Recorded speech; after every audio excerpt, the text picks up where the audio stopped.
It's done. My indie game is finally complete. No more slaving away at a worthless job, no more making stupid-ass videos. I can finally be happy.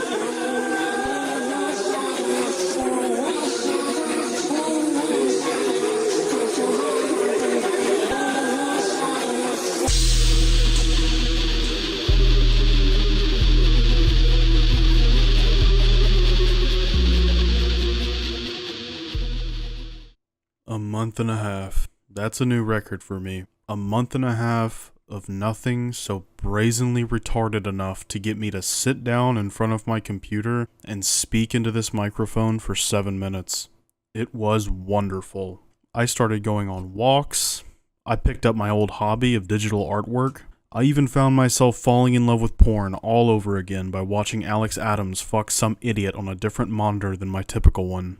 All this to say, and look at me now, back here, using a measuring cup to hold up my $26 Razer gaming microphone as I speak sweet words of nothing into it. And why is that? Because on my YouTube homepage, I was oh so graciously gifted a video of a fully grown adult man with a fully developed brain, fully ossified epiphyseal plates, and fully developed sexual organs in which he surely uses their intended mechanics on his significant other, making a 51-minute long tier list on a reskin of an already mind-bendingly horrendous shit heap reskin of a game that came out in 2007 that I actually liked, so I'll stop there. But this one has superheroes in it, so it's perfectly fine and socially acceptable, and your dumbass can get high and play it for 2 weeks while intermittently checking Snapchat on your phone. Okay, I'm aware I'm having an utter man-child meltdown right now, so I'm gonna tone it down a bit before my mom wakes up. We are all fully aware of the perpetual cycle of the 2-week-long phase where the new shiny set of keys gets dangled in front of the eyes of seemingly every single subsect of person. What were you upset about earlier? I don't know. I don't remember. Me neither, but this is amazing! No matter your age, class, race, height, virginity status, you will be complacently sat down in front of the hypnotizing pull of whatever complete and utter dog shit has been selected by any fine corporation to be shoved down your throat. But this is a new low. I didn't play any of these games, but at the very least, I can say shit like Helldivers 2, Black Myth Wukong, Elden Ring, had huge asterisks by the way, age-appropriate demographics in mind. But superheroes flying around blasting mega laser beams at each other? I know a large percentage of the players are, but for the ones that are not in the 5th grade, are we in the 5th grade? Even when I was in elementary school, I did not give a singular pico fuck about any awesome super duder flying around blasting the bad guys' heads off and then jumping away from the explosion while holding the most relevant love interest at that point. You know what I liked in elementary school? Super Mario. And do you think I still have some deep-seated obsession with the character to this day? No.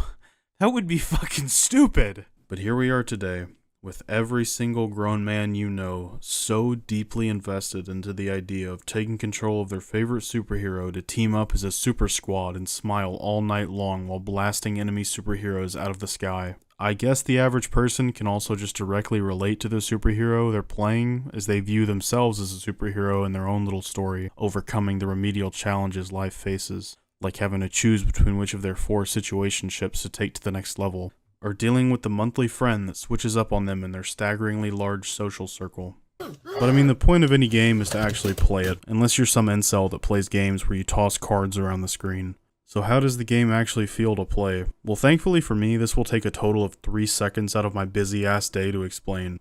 It is a reskin of Overwatch. Now I will generate the one response to that. But obese loser, Overwatch is a good game. And now I will generate my response to that. You are fucking retarded. It seems like a new trend with these flavor of the month titles is to simply reskin a beloved franchise. The one that's been getting cloned incessantly over the past few years is Dark Souls. Now, I've never played a Dark Souls game. I've only watched Wings of Redemption clips of him complaining about his life as he's playing it in the background, and I guess I can sort of see the appeal. Sex is only fun for about the first 2 minutes. Like nowadays, like if a girl asks me for sex, it's like a fucking chore. It's like, god damn. You gotta rub her back, you gotta rub her feet, you gotta kiss on her, you gotta rub, you gotta feel on her titties, and then you gotta lay it down. But these arena class-based shooters are just the absolute worst. Being so absolutely broken and hectic enough to where when it's your turn to press your big ultimate ability after dying to everyone else's big ultimate ability, the utter surge of dopamine and seeing your name pop up in the kill feed is just enough to get you to the next pleasure session of your daily life. You know, it's funny. The entire time I've been sitting here rambling, I completely forgot Deadlock existed. Remember 1 month ago, when it was the next big arena class-based shooter? I certainly don't, because I was content with my games I've been playing for 13 years now. Just last month, I played all of the campaigns on Left 4 Dead 1 by myself in expert mode. And when I say by myself, I mean it. I used the console to kick the bots just to make sure I was the last incel standing. In just those few levels I've played literally hundreds of times were more than enough to satiate my pixel bloodlust for the foreseeable future. Well, before I go, I'm going to issue a challenge. I get a few thousand people watching these videos, and I know for a fact a number of you are enamored with this absolute slop of a video game. So let this video be a checkpoint for you. In exactly 2 months from this video's upload date, come back and let me know if you are still actively playing Marvel Rivals. And if you can comment with proof, I will contact you and directly apologize to you.